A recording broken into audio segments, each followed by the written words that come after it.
Queridos, muy buenos días. Los saludo en el nombre del Señor y quiero invitarles a abrir sus Biblias en el Evangelio de Lucas. Lucas capítulo 14, vamos a leer desde el versículo 25 al 35. Lucas 14, versículos del 25 al 35.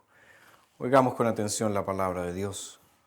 Grandes multitudes iban con él, y él se volvió y les dijo: Si alguno viene a mí y no aborrece a su padre, madre, mujer, hijos, hermanos, hermanas, y aun su propia vida, no puede ser mi discípulo. Y cualquiera que no tome su propia cruz y viene en pos de mí, no puede ser mi discípulo. Porque ¿cuál de ustedes, queriendo edificar una torre, no se sienta primero y calcula los gastos, a ver si tiene lo que necesita para acabarla? No sea que después de haber puesto los cimientos y al no poderla terminar, todos los que la vean comiencen a burlarse de él diciendo: Este hombre comenzó a edificar y no pudo acabar. ¿O qué rey que sale a hacer guerra contra otro rey no se sienta primero y consulta si puede salir con 10.000 al encuentro del que viene con 20.000? De otra manera, cuando el otro rey está todavía lejos, le envía una embajada y pide condiciones de paz. Así pues, cualquiera de ustedes que no renuncia a todas las cosas que posee, no puede ser mi discípulo. Buena es la sal, pero si la sal se vuelve insípida, ¿con qué será sazonada? No es buena para nada, ni para la tierra ni para el abono, por eso la arrojan fuera. Quien tiene oídos para oír, oiga. Quiero invitarles a orar. Padre, necesitamos tu iluminación, la iluminación del Santo Espíritu, para poder entender esta palabra correctamente. Así que te rogamos, Señor, que nos des aquello que no tenemos, que hagas de nosotros aquello que no somos. En el nombre de Jesús. Amén. Una de las cosas que siempre ha llamado mi atención de los fanáticos del fútbol es que al parecer todos ellos son estrellas del balompié fuera de la cancha. Critican la forma en que determinado jugador tiró un tiro libre, pateó un penal o hizo tal o cual movimiento. Pero siempre que veo este tipo de reacción me pregunto: ¿quién está jugando fútbol? ¿Quién es el que está jugando fútbol? Es maravilloso ser un espectador, porque no se tiene ese peso de la responsabilidad.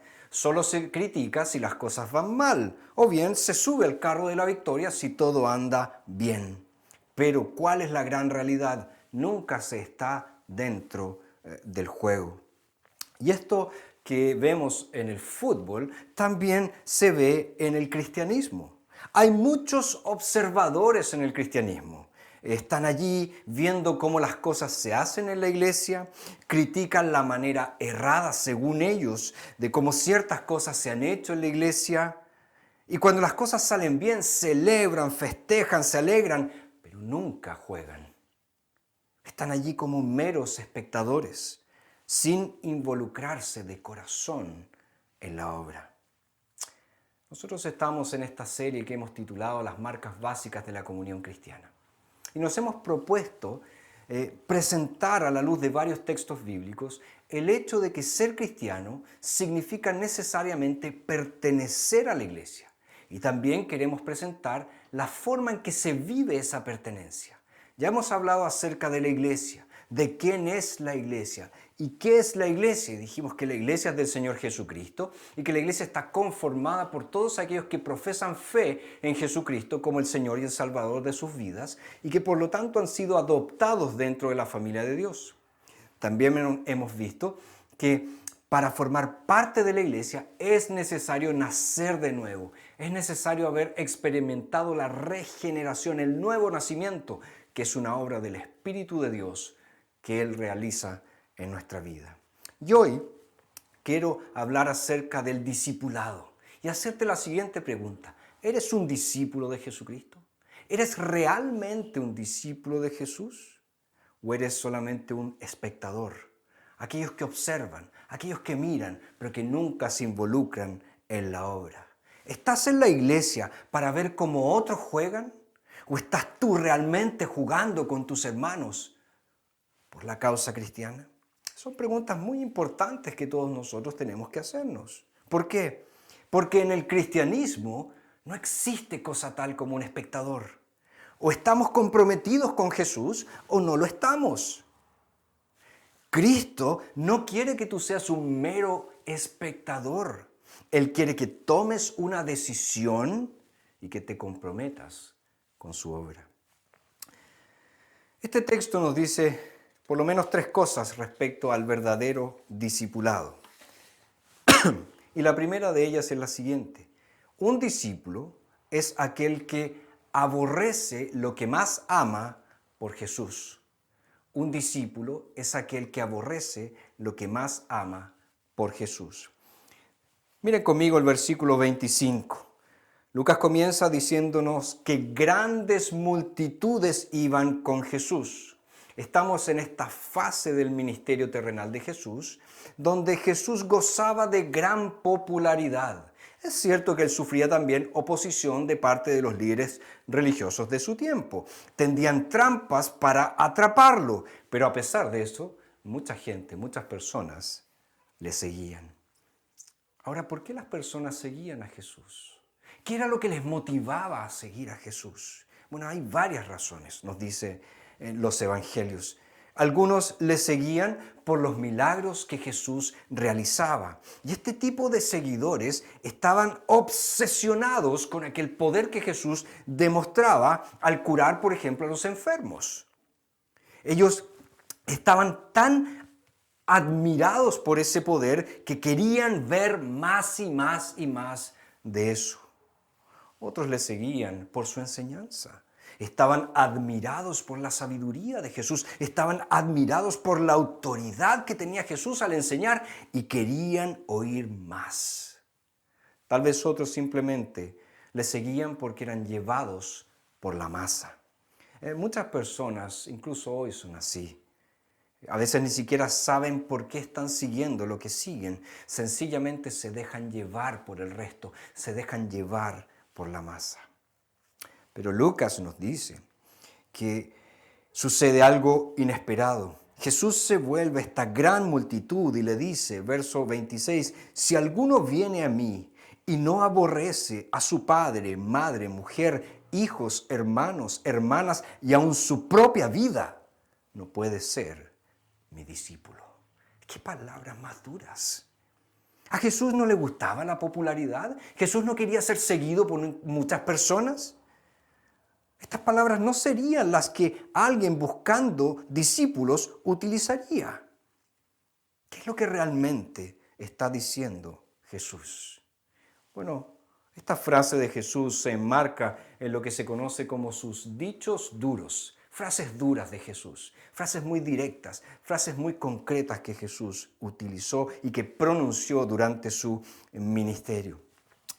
Pero lo que tenemos que decir de partida es que Jesús no está diciendo aquí que nosotros tenemos que odiar a nuestros seres queridos, porque eso sería contrario a la ley de Dios.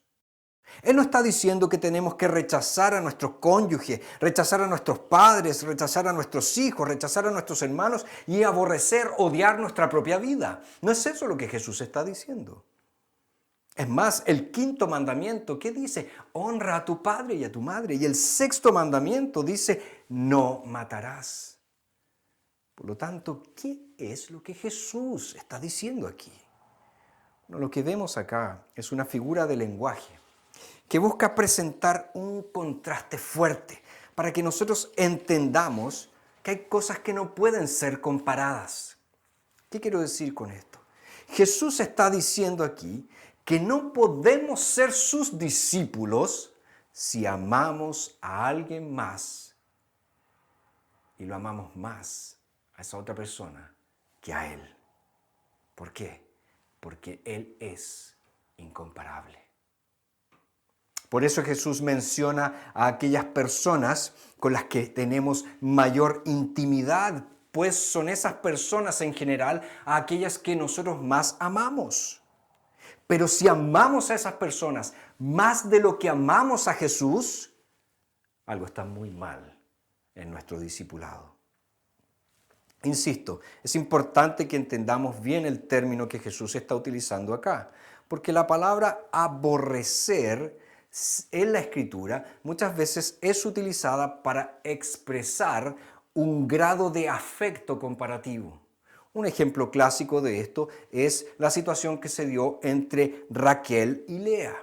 Se nos dice que Jacob amaba a Lea, amaba a Raquel y aborrecía a Lea. ¿Eso significaba qué cosa? Significaba que Jacob amaba más a Raquel de lo que amaba a Lea. Por tanto, aborrecer en este sentido se relaciona con amar a alguien más de lo que se ama a otro. De modo que si hay alguna elección, ¿a quién se va a escoger? A aquel a quien se ama más. Por lo tanto, podemos resumir que aborrecer en el concepto bíblico es dar el segundo lugar. Y si es necesario, dejar ir todo lo demás para seguir solamente a Jesús. El amor a Cristo, el amor por Cristo, es la única y última lealtad del verdadero discípulo. Y Jesús toma aquí nuestros afectos, nuestros amores más queridos para decirnos que Él debe estar por sobre todo eso, por sobre todo eso. Él debe ser más importante que nuestros seres queridos. Él debe ser más importante que nuestro trabajo. Él debe ser más importante que nuestros placeres. Él debe ser más importante que nuestra propia vida. Jesús tiene que significar más para nosotros que cualquier otra cosa. Hay momentos en que nuestro amor por nuestras familias puede de hecho interponerse en el camino de nuestro amor por Jesucristo. Y esto sucede, por ejemplo, cuando dejamos que nuestros padres nos desanimen a tomar un compromiso más serio con Jesús. Sucede cuando un matrimonio se vuelca más hacia sí mismos en vez de salir y servir juntos al Señor. Y también se demuestra cuando llegamos a tener un vínculo idólatra con nuestros hijos y sus actividades, dejando poco tiempo para mostrar misericordia, dejando poco tiempo para compartir el Evangelio. Jesús no nos está diciendo aquí que debemos descuidar la responsabilidad que tenemos de cuidar de nuestras familias. Incluso Jesús está diciendo que cuando aborrecemos, es decir, cuando dejamos en segundo lugar estas cosas por servirlo a Él, nuestras familias también requieren nuestro amor y requieren nuestro cuidado. Pero Jesús entonces nos está diciendo que no debemos permitir que las exigencias de nuestra familia interfieran con las exigencias que Él hace sobre nuestras vidas. Muchas tentaciones vienen de enfocarnos solamente en nuestra familia y nuestro amor por Jesús debe tener prioridad por sobre todo lo demás, incluso sobre nuestras propias vidas. Para algunos cristianos, ¿qué va a significar esto? Significará ir en contra de la religión de sus padres para ser bautizados como un creyente en Cristo Jesús. Esta es la prueba que muchos cristianos enfrentan en varios lugares del mundo. Para otros va a significar simplemente resistir a la presión sutil de alcanzar el éxito solo en términos humanos.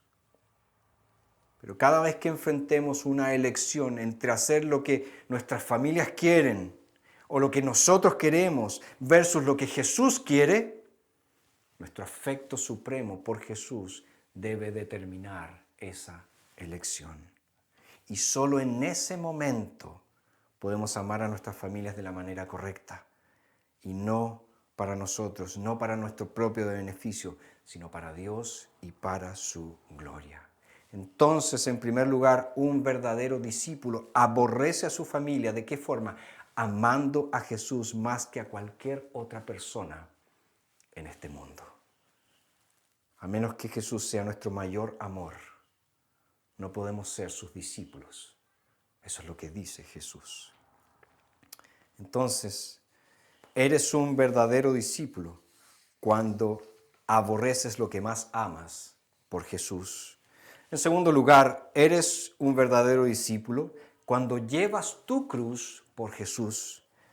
Verso 27 dice, y cualquiera que no toma su propia cruz y viene en pos de mí, no puede ser mi discípulo.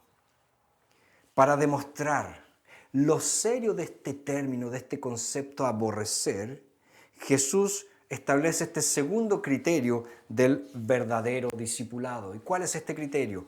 Cargar nuestra cruz. Ahora, ¿qué significaba para estos primeros discípulos el oír esta expresión? Llevar la cruz, cargar la cruz. Bueno, incluso antes de que Jesús fuese crucificado, ellos sabían muy bien que la cruz era un símbolo de rechazo, de humillación y de dolor insoportable. La crucifixión era la forma más espantosa de ejecución en el mundo romano. Una pena que era solamente ejecutada o reservada para los traidores, para los criminales y para los esclavos. Ver a un hombre por la calle cargando su cruz era ver a un hombre que iba a sufrir la peor de las ejecuciones, la peor de las muertes. Ahora los discípulos sabían esto, pero aún no entendían que Jesús iba a sufrir este tipo de muerte para salvarlos. Él había estado diciéndoles esto bastante tiempo. Les había dicho que sufriría muchas cosas, que sería rechazado y que sería asesinado. También les había dicho a aquellos que querían seguirlo que debían llevar su cruz todos los días y dar su vida por él. Y Jesús mismo ahora está camino a la cruz. Y cualquiera que quisiera seguirlo también tendría que cruzar, atravesar esa misma senda, seguir ese mismo camino, sufriendo por él. Pero ojo, llevar la cruz no fue solamente para los primeros discípulos.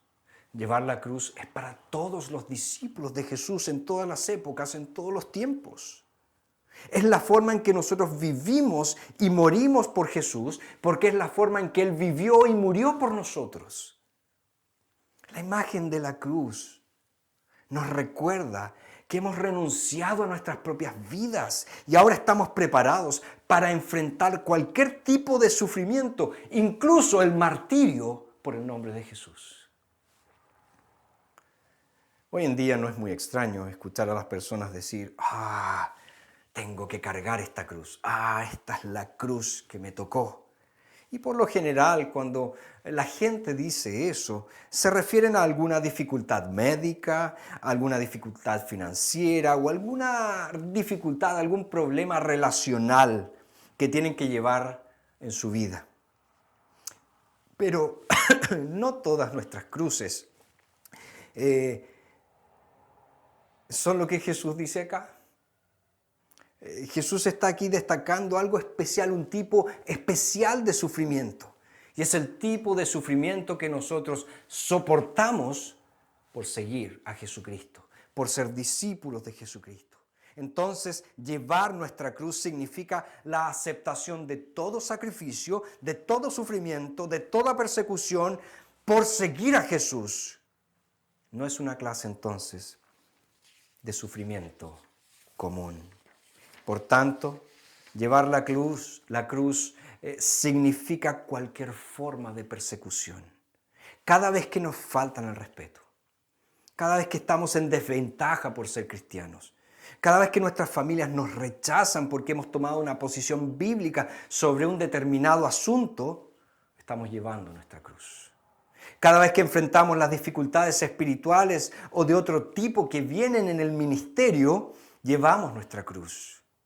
Y también llevamos nuestra cruz cada vez que compartimos los sufrimientos de los demás, porque los amamos con el amor de Jesús.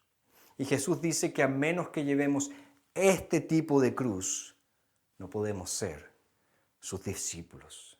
Fíjense que es una declaración absoluta, porque un discípulo que lleva la cruz es el único discípulo que existe. Si pretendemos seguir a Jesucristo como nuestro Señor, entonces nuestras vidas deben seguir el modelo de la cruz donde Jesús murió por nuestros pecados. La primera pregunta que todo aspirante a discípulo debe hacerse es la siguiente.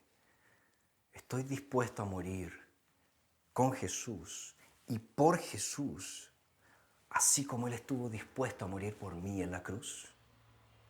Porque si no estoy dispuesto a morir por Jesús, entonces tampoco estoy listo para vivir por Él. La vida del discipulado está modelada por la cruz. Y a medida que seguimos a Cristo, nuestras vidas se ajustan al modelo de Jesús y de su sacrificio. En lugar de vivir para nosotros mismos, damos nuestras vidas por los demás, dándoles nuestro tiempo, dándoles nuestra ayuda, dándoles nuestro servicio, nuestra simpatía, nuestro amor. Jesús ha dado su vida por nosotros. Ahora nosotros le entregamos nuestras vidas sirviendo en amor sacrificial. Y es muy costoso seguir a Jesús en el verdadero discipulado. Y Jesús aquí, Él da también ciertas ilustraciones para que podamos calcular el costo del discipulado. La primera es aquella de un hombre que construye una torre. Dice verso 28, porque ¿cuál de ustedes, queriendo edificar una torre, no se sienta primero y calcula los gastos, a ver si tiene lo que necesita para acabarla? No sea que después de haber puesto los cimientos y a no poderla terminar, todos los que la vean comiencen a burlarse de él diciendo, este hombre comenzó a edificar y no pudo acabar.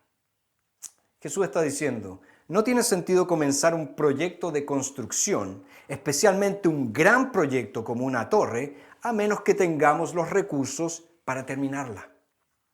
Y Jesús quería asegurarse de que no cometamos el mismo error en la vida cristiana. Nos costará todo seguir a Jesús. Así como antes de comenzar, tenemos que sentarnos y tenemos que decidir si podemos pagar el precio o no. Si estamos dispuestos a pagar ese precio o no. Si tenemos los recursos para pagar ese precio o no.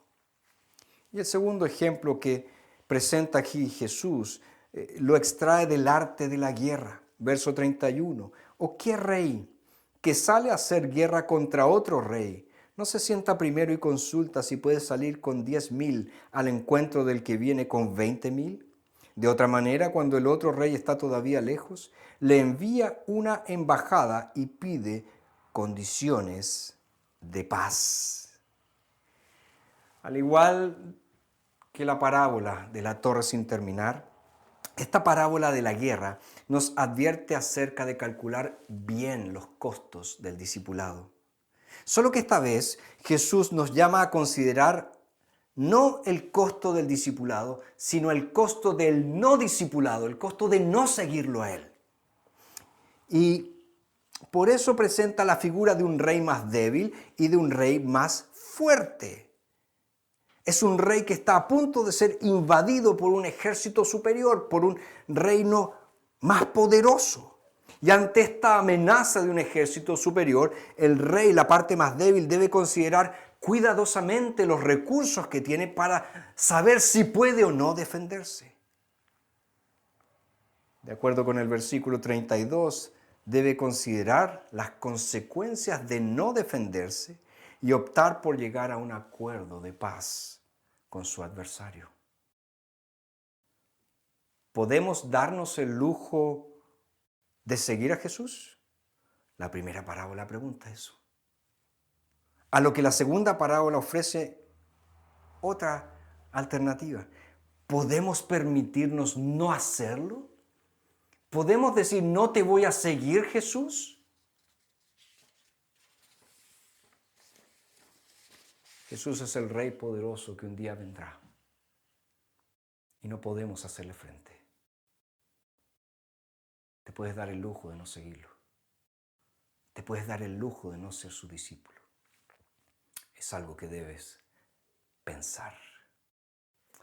Vemos entonces, en primer lugar, que un verdadero discípulo ama a Jesús por sobre todas las cosas. Un verdadero discípulo lleva la cruz. Y en tercer lugar, nos dice el texto que un verdadero discípulo renuncia a todo lo que tiene por Jesús. Verso 33. Así pues, cualquiera de ustedes que no renuncia a todas las cosas que posee, no puede ser mi discípulo. Buena es la sal, pero si la sal se vuelve insípida, ¿con qué será sazonada? No es buena ni para la tierra ni para abono. Por eso la arrojan fuera. Quien tiene oídos para oír, oiga. Ya hemos visto que Jesús nos llama a hacer un cálculo cuidadoso antes de decidir seguirlo. Lo que Él requiere no es nada menos que la entrega total de todo lo que somos y de todo lo que tenemos. Y aquí hay una tercera declaración acerca del discipulado. Un discípulo que renunció a todo para seguir a Jesús es el único tipo de discípulo que existe. ¿Qué está diciendo aquí Jesús? Bueno, cada discípulo debe renunciar a todas sus posesiones, no solo al dinero y a las cosas materiales, sino también a sus seres queridos y a todo aquello a lo que su corazón se aferra, incluso a su propia vida, sus propios deseos, sus propios planes, sus propios ideales, sus propios intereses, para servir a Jesús. Esto no significa que tenemos que vender todo lo que poseemos y empezar a vivir como mendicantes, sino que significa que debemos otorgar a Jesús el control absoluto sobre nuestras vidas, sobre todo lo que somos, sobre todo lo que tenemos. Y debemos guiar nuestras vidas en servicio a Jesús. ¿Has calculado el costo que tiene seguir a Jesús? Muchos cristianos renuncian a muy poco para seguir a Jesús. Especialmente me refiero a aquellos que disfrutan de una relativa prosperidad material. ¿Por qué? Porque es muy tentador tratar al cristianismo como una justificación para hacer lo que ya hacemos. Y qué tentador es aferrarnos a aquello que nosotros queremos en la vida y negarnos a permitir que Dios sea el todo en nuestra vida. ¿A qué te estás aferrando que te impide seguir a Jesús de la manera que Él exige que lo sigas? Jesús nos llama a renunciar a todo por Él y luego a recibir de Él todo lo que Él quiere que nosotros tengamos. Y una vez que le he dado a Jesús mi familia, mi vida y mi todo, ¿qué más queda? Solo la vida que Jesús quiere que yo tenga. Debes saber esto. El Salvador que nos llama es el mismo Salvador que calculó el costo de su propia obediencia. Jesús sabía que Él sería traicionado. Jesús sabía que Él sufriría, que Él moriría abandonado por Dios. Y lo sabía mucho antes de ir a la cruz. Jesús sabía, porque Él había calculado el costo y Él había determinado que lo pagaría para nuestra salvación.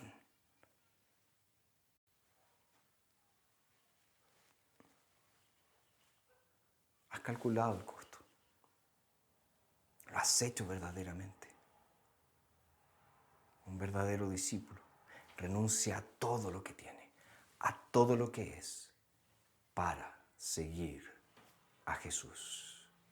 Ya para estar concluyendo, queridos, si no somos discípulos de Jesucristo, entonces no tenemos utilidad espiritual alguna. Y ese es el punto de la última parábola o mini parábola que Jesús presenta en este texto cuando Él dice, buena es la sal, pero si la sal se vuelve insípida, ¿con qué será sazonada? No es buena ni para la tierra ni para abono. Por eso la arrojan fuera. Quien tiene oídos para oír, oiga. Esta expresión final, quien tiene oídos para oír, oiga, era utilizada por Jesús para que la gente prestara atención a algo que es importante. Lo importante aquí es que a menos que sigamos a Jesús como sus verdaderos discípulos, no tenemos valor alguno para el reino de Dios. Somos tan inútiles como la sal que no sala. La sal tiene muchos propósitos útiles. Sin embargo, a menos que sale, no sirve para nada. Esta es una figura sorprendente porque la esencia de la sal es salar. ¿Cómo puede la sal perder su esencia y seguir siendo sal? Entonces, lo que Jesús dice sobre la sal se aplica también a una persona que no es realmente un discípulo. De la misma manera que la sal tiene que ser salada para ser sal, también un discípulo tiene que ser un discípulo para ser un discípulo. Esto significa, entonces, ser un discípulo en sentido bíblico. Ser un discípulo es aquel que aborrece a sus seres más queridos, es decir, los pone en segundo lugar, porque Jesús está en primer lugar. Un discípulo lleva su cruz y un discípulo renuncia a todo lo demás por Jesús. Un discípulo que no ama a Jesús más que a cualquier otra persona no es un discípulo. Un discípulo que no lleva su cruz diariamente no es un discípulo. Y un discípulo que no renuncia a todo por Jesús no es un discípulo. Por muy extremista que esto les pueda parecer, es Jesús quien dice esto. Es Jesús quien dice que a menos que hagamos estas cosas, no podemos ser sus discípulos. Por eso yo quiero invitarte a la luz de este texto, a que seas un verdadero discípulo de Jesús y no un mero, no un simple espectador. Vive una vida útil como un discípulo de Jesús. Deja que tu amor por Jesús crezca y se haga más fuerte, superando a todos los demás afectos que hay en tu vida. Haz sacrificios para la gloria de Dios. Si la cruz es el único patrón para el verdadero discípulo, entonces toda nuestra vida como discípulos debe ser moldeada por la cruz. ¿Eres un verdadero discípulo de Jesús? ¿Estas marcas del verdadero discipulado se ven en tu vida? Quiera Dios que así sea. Oremos.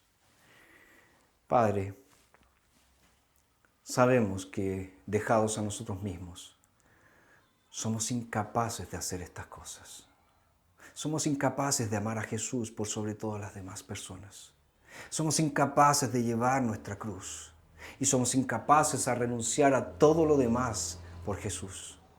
Por eso te pedimos, Señor, que tu Santo Espíritu haga tal obra en nosotros, nos transforme de tal manera que Jesús sea todo en nuestra vida. Señor, queremos ser verdaderamente discípulos de Jesús. Queremos caminar por la senda que Él caminó. Queremos servirle con pasión y con todo nuestro ser.